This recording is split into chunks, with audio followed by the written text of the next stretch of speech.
Monday, which is let's go. Now, if you notice the game spot and guide above you, it's going to help you identify the animals that will be seen on the reserve today. Might not be able to see all of them, but there's a good chance you'll see a lot of them. If you folks are taking pictures, great, have those cameras out, ready to go. Have them set on the motion setting and the sport setting. I can't stop at every single animal, folks. I don't want to get you any blurry pictures. Yeah, awesome picture of animal can turn into a so-so picture of a tree. Alright, so we are just waiting right now until we get our clearance to head into the reserve. Shouldn't take too long at all. Oh. I don't want that on my face. Oh, look, we got it. Let's go! And we are coming into Little Terry Forest, so keep a lookout for any animals anywhere. Patterns and coats that they have are going to help them blend in well into their background.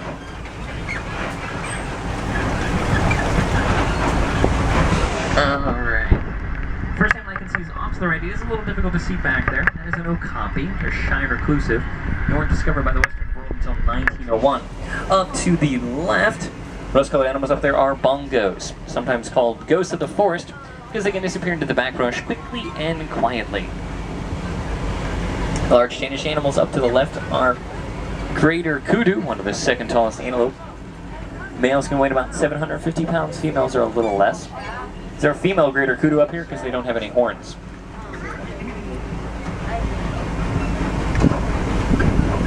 Alright, let's keep moving, see what else we can see around here.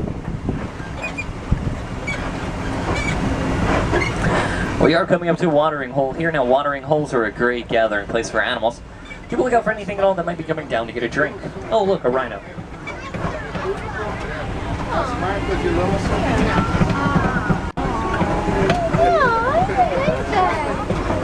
It's like a little baby. It's like a little baby. Not a baby. Coming up on the left here, this is a rhino, but it is a black rhino. Black rhinos can charge at about 35 miles an hour. They've got a thick hide. May seem indestructible, but they've been hit hard by poachers. There is less than 5,000 of them left in the world.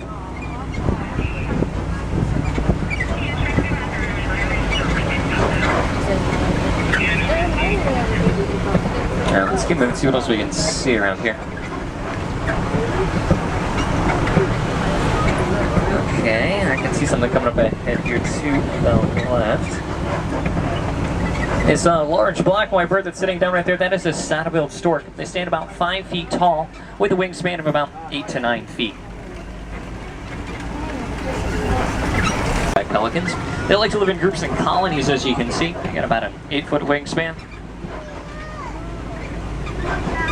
Now, a group of hippos are called a bloat, so that's a bloat of hippos.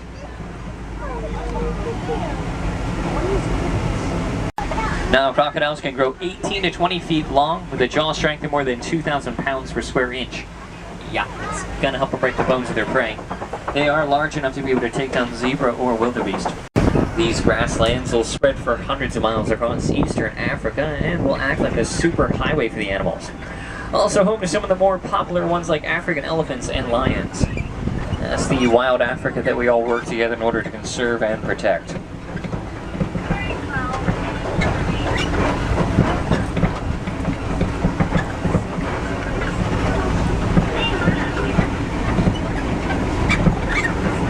I can see some animals across the landscape here, so I'm trying to get a good close view of them. Oh, giraffe off in the distance as well.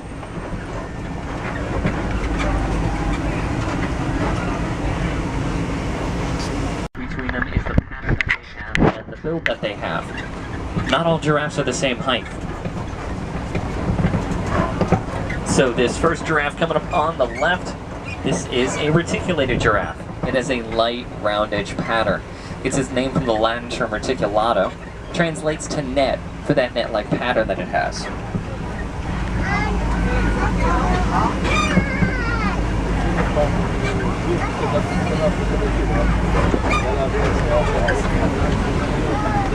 Off to the right, this grayish animal right here is a water buck. Secretes a chemical on its fur that makes it practically waterproof. So if it ever feels threatened, it'll just dive in the water and get away.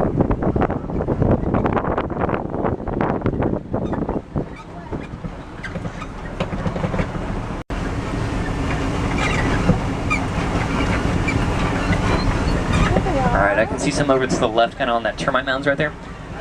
Mandrills are one of the most colorful monkeys, and males can grow to be about 100 pounds. And then there's also a full-grown adult bull African elephant off to the right. Elephants are rather social creatures. Females and their young will stay together for long periods of time. Males, as they get older, will either go off on their own or stick together with other male elephants in loose herds. Now, both male and female African elephants do have ivory tusks. It does make them a target for poachers, so we are ever on the watchful eye for any poachers that might try to sneak.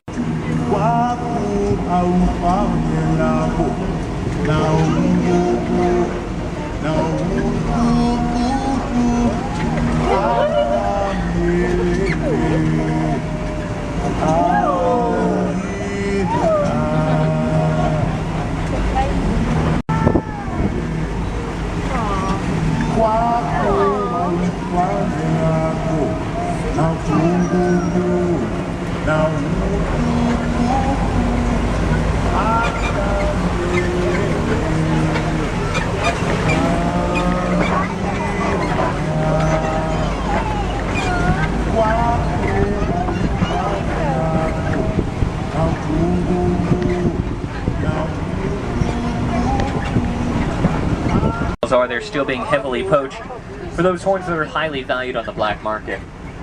It's often a constant battle, even on reserves such as this one, to be able to protect them from poachers that are well funded and using sophisticated means.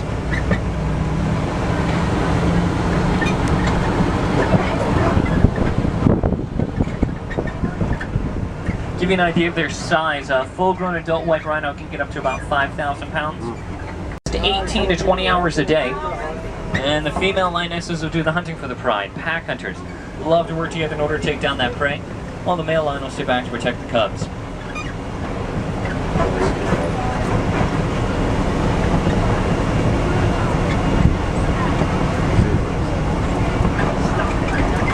Some zebras off to the right there. Now, zebras may seem docile, but they are quite strong. They've got a lot of power in those legs of theirs. They could kick and break the jaws of an attacking lion. The brown and white antelope that are near the zebras are bontaboks. Their coat has a purplish tinge to it, and because of that made them a target for poachers. Extremely hard to find out in the wild now, almost considered extinct, except in reserves such as this one.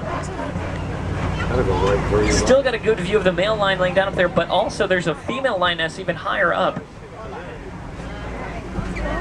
And then these are scimitar horned oryx right here. They get the name from how those horns look like scimitar swords.